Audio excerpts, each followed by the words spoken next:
Thanks for tuning into this episode of FinTech Focus TV, powered by Harrington Starr, the global leaders in financial technology recruitment. Head over to the Harrington Starr website where you'll be able to find all the latest jobs in financial technology across the globe. You'll also be able to download the latest issue of the Financial Technologist magazine, including the Top 1% Workplace Awards. Finally, if you're looking to grow your team, please get in touch. Enjoy the show.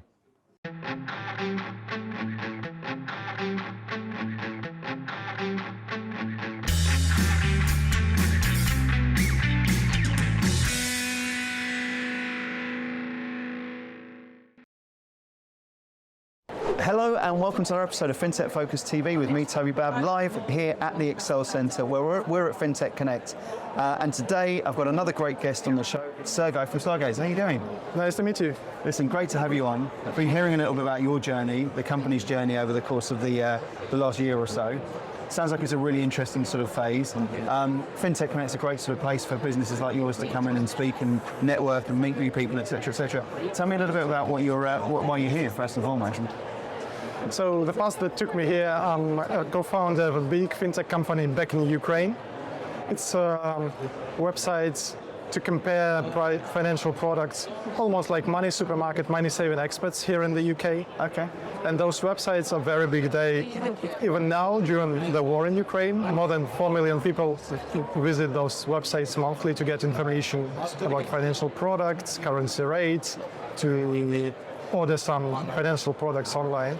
And there's been so many incredible businesses that have come out of the Ukraine, full stop. And I think in terms of technology, it's always been one of the sort of superpowers, hasn't it, of where that goes. And you decided to move that over to the UK, and Stargaze has been born. Tell me a little bit about what you're doing with it all.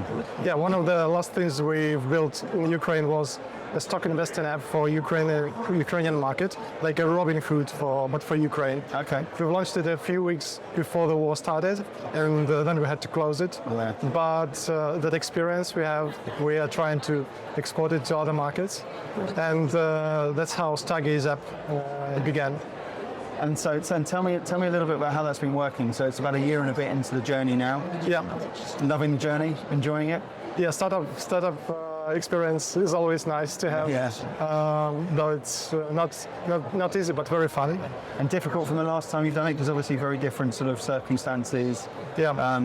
More difficult times in some respects, I imagine, as well alongside it. How have you found this sort of journey in comparison? I guess there's a lot of benefit to having been through a journey beforehand, knowing the pathways, but it's got to be a different sort of different story this time, right?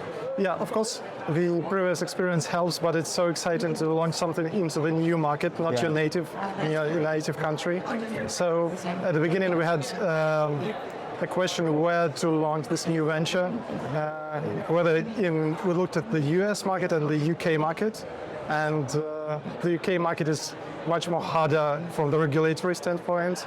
It took us 3 months to get robo-advisory license in the US, versus I think it would take a year here in the UK. Wow. So we started with the US, but we hope to expand to other markets later on. And whereabouts are you based? Me personally, I'm based in London. My co-founder is in the US. Okay, fantastic. And the team is dispersed in different countries. Well, that's the beauty of how everything works now at the moment as well, isn't it? So how are you finding running a business from London into the US? Is that working well for you? Yeah, of course, the time difference is a bit hard. Yeah, but otherwise it's all right. And so we're at that sort of journey, as you say. You're about a month into having launched in the US. Yeah. A hugely exciting market. I think what you're doing when you look at sort of innovative approaches to stock investing.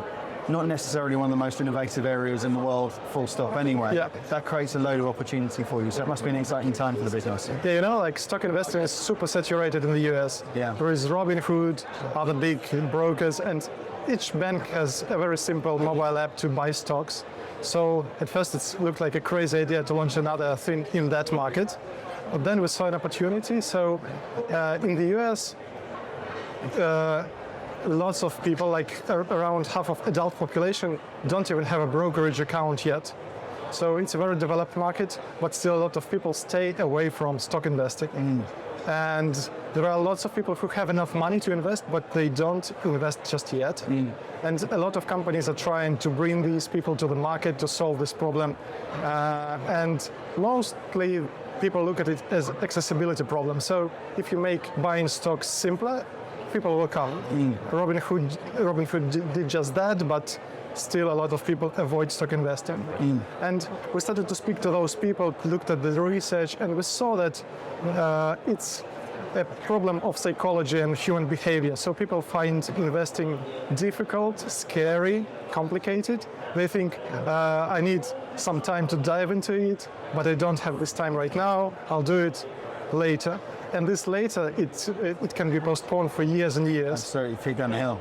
Yeah, and it's very hard for young people to start investing, but this problem also is applicable to older people too.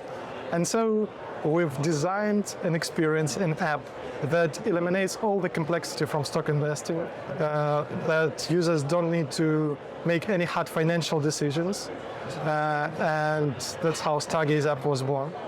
It's beauty of that, isn't it? I love, I think there's about 3 or 4 different things that make companies at the moment, fintech companies at the moment, able to really grow. One of them being simplicity, which seems so obvious, doesn't it? But I think if you can remove friction from processes and make things as simple as possible, that's where you've got real opportunities to make things a little bit easier and more democratized. And so what you're doing, I think, is really commendable.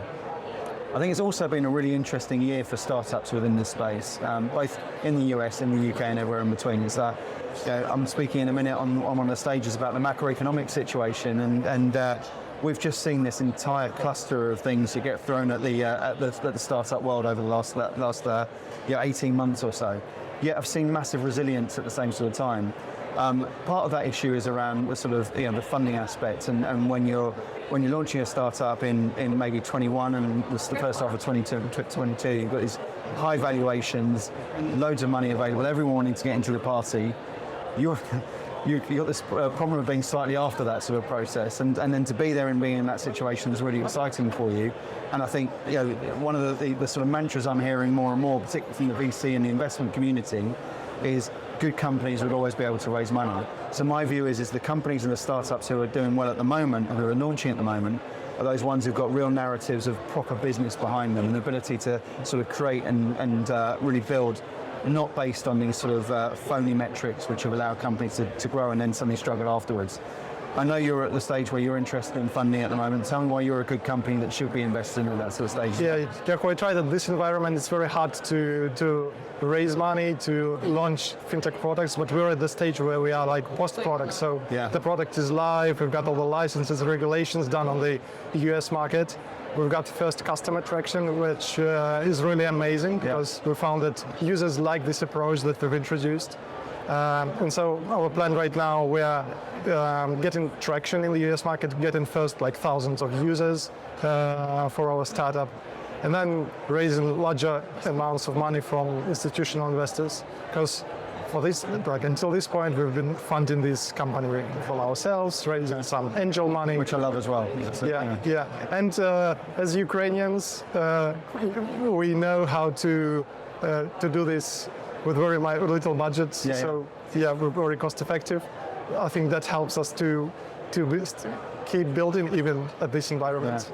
And it makes you investable as well, right? Because that's exactly what people are looking for. They want to have people there who understand that this isn't about throwing loads of money at something and having these high burn rates. It's about smart, clever investments in the moment and you can come back through. And when you're dealing with a marketplace with the size and scale that you're talking about in the US, which can go beyond there as well, when you're talking about an area there which has got real opportunity to be innovative within, and you're talking about a market or a mentality that you guys have of doing things on a budget through bootstrap means and with a viable product and with people who are buying that sort of place, that makes it really interesting. So who do you want? Who are you looking to attract as investors? Who's interesting to you? Right now we are finishing our pre-seed round with some angel investors, and the next big round will be from institutional investors. We are mostly focused on US-based investors because it's the main market where we are trying to grow, but we're open to launching this product in different countries too. finding some local partners, because this problem of investing being scary, it's universal. In the developing markets, even less people understand and know how to start investing, and our approach will be very Refreshing. yeah, yeah.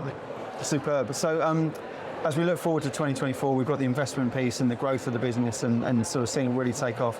What else is exciting about the year ahead? We started building this product when the stock market is not exactly growing too much. It's not like in the COVID times, but we see that it's the best way to build, the best time to build it, because next year or maybe a year after it, the stock market will begin growing, hopefully, and lots of people will take a look at it and want to join it, and we'll be ready with a product, with all the marketing channels, with a brand to accommodate all those users. So exciting stuff all around for you. And if people want to get involved, we were thinking about that's exactly what I want to be getting involved in at the moment, either from a client perspective for you as an investment thing. What's the best way for them to reach out to you? I'm on LinkedIn. You can Google our startup. The website is join.stargaze.com. Yeah. And we'll get that involved and tag you into it and take it from there. Yeah. So listen, I wish you the very, very best of luck. Thanks so much for coming on the show and sharing your story with us. Yeah. Really excited about where you're going. I'm going to be keeping a close eye on it. I do think it is one of those areas which has got a tremendous amount of opportunity in, and it's really important, as you're talking about as well there. So thanks for joining us and sharing that on the show today. Thank you, Toby. Pleasure speaking to you. And thank you all for watching. We'll see you soon on the next episode of FinTech Focus TV. Thanks a lot.